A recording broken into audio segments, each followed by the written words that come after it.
Trading और investing के बीच का फर्क। ट्रेडिंग और इन्वेस्टिंग दो अलग अलग अप्रोचेस हैं स्टॉक मार्केट में पैसे लगाने के लिए। दोनों का ऑब्जेक्टिव प्रॉफिट कमाना ही होता है, लेकिन इनके मेथड्स और टाइम फ्रेम्स में बहुत ही ज्यादा फर्क होता है। पहले हम बात करते हैं ट्रेडिंग की, फिर हम बात करते हैं इन्वेस्टिंग की। ट्रेडिंग में शेयर्स को शॉर्ट टर्म के लिए खरीदा और बेचा जाता है, जिसमें एक दिन से लेकर कुछ दिन, कुछ हफ्ते या कुछ महीनों तक का ड्यूरेशन भी होता है। दूसरा, ट्रेडर्स मार्केट के डेली या शॉर्ट टर्म मूवमेंट को कैप्चर करते हैं और प्राइस फ्लक्चुएशन का फायदा उठाते हैं। तीसरा, ट्रेडिंग हाई रिस्क और हाई रिवॉर्ड का गेम है, जिसमें मार्केट टाइमिंग और टेक्निकल एनालिसिस पर ज्यादा फोकस होता है। चौथा, ट्रेडिंग में इमोशंस को कंट्रोल करना बहुत ही ज्यादा जरूरी होता है, क्योंकि मार्केट के स्मॉल मूव्स पर क्विक डिसीजंस लेने पड़ते हैं। अब हम बात करते हैं इन्वेस्टिंग की। इन्वेस्टिंग एक लॉन्ग टर्म अप्रोच होता है, जिसमें शेयर्स को कोई सालों तक, कई महीनों तक या बहुत लॉन्ग टर्म तक भी होल्ड किया जा सकता है। इन्वेस्टर्स का फोकस कंपनी के फंडामेंटल्स, ग्रोथ पोटेंशियल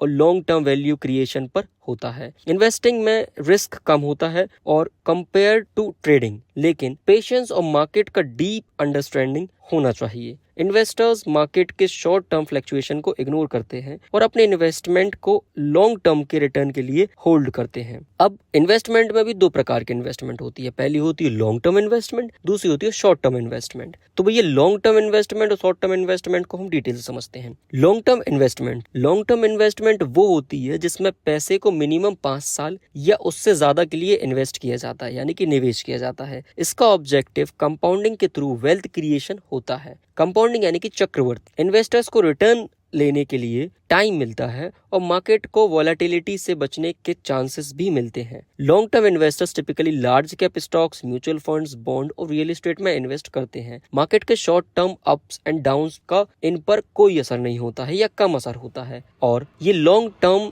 में पोटेंशियल ग्रोथ पर फोकस करते हैं। इनका कंपाउंड इंटरेस्ट बहुत अच्छा होता है, इन्हें डिविडेंड भी बहुत अच्छे मिलते हैं। अब हम बात करते हैं शॉर्ट टर्म इन्वेस्टमेंट्स की। शॉर्ट टर्म इन्वेस्टमेंट्स में पैसे को एक दिन से लेकर कुछ महीनों या एक साल के लिए भी इन्वेस्ट किया जाता है। इसका ऑब्जेक्टिव क्विक गेन्स कमाना होता है, लेकिन रिस्क भी ज्यादा होता है, क्योंकि शॉर्ट टर्म में मार्केट अनप्रेडिक्टेबल होता है। हमें लग रहा है कि भाई आज से 10 दिन तक मार्केट जो रहेगा वो अप जाएगा, हमने खरीद लिया, हम सोच रहे हैं 10 दिन में बेचेंगे, बट वो अप गया ही नहीं, बल्कि डाउन चला गया। तो उस टाइम पे जब हम बेचेंगे तो हमें लॉस ज्यादा होगा। ये strategy market timing, technical analysis और क्विक डिसीजन मेकिंग पर डिपेंड होती है। अब हम बात करते हैं डीमेट अकाउंट और ट्रेडिंग अकाउंट के बारे में। ये दोनों क्या होती हैं? तो ये डीमेट अकाउंट का फुल फॉर्म है डीमटेरियलाइज्ड अकाउंट। ये एक ऐसा अकाउंट होता है जहां आपके परचेज्ड शेयर इलेक्ट्रॉनिकली स्टोर होते हैं। तुमने जितने भी शेयर्स परचेज किए, जितनी कंपनी में तुम्हारा इन्वेस्टमेंट है, वो सारा इलेक्ट्रॉनिकली जहां पर डेटा कैप्चर होता है वो होता है डीमेट अकाउंट।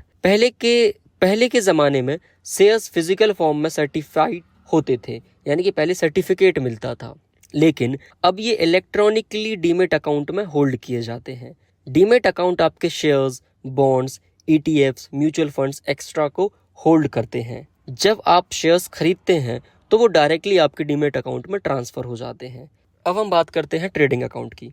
ट्रेडिंग अकाउंट एक ऐसा अकाउंट होता है जिसके थ्रू आप स्टॉक मार्केट में शेयर्स को बाय और सेल करते हैं। ट्रेडिंग अकाउंट का आप अपने डीमेट अकाउंट के साथ लिंक करते हैं, ताकि जब आप शेयर्स खरीदें तो वो डीमेट अकाउंट में स्टोर हो जाएं, और जब आप शेयर्स बेचें तो वो आपके डीमेट अकाउंट से डिडक्ट हो जाएं। ट्रेडिंग अकाउंट के थ्रू आप स्टॉक मार्केट के डिफरेंट सिक्योरिटीज में ट्रेड कर सकते हैं। तो यही था बेसिक ट्रेडिंग अकाउंट और डीमेट अकाउंट का सिस्टम। वैसे कोई एक डीमेट अकाउंट ओपन करवा लो ज़ेरोधा में या अपस्टॉक में या ग्रो में या फिर 5 पैसे में, वो दोनों एक साथ मैनेज हो जाता है। इतना कोई उसमें वर्डन वाला काम नहीं आता है। मोबाइल एप्लीकेशन होती हैं, उनका यूज़र इंटरफेस बहुत ही इजी टू यूज़ होता है, और मैं आगे चल के कोशिश करूंगा तुम्हें डिटेल में मोबाइल यूज़र इंटरफेस के साथ भी समझाऊं।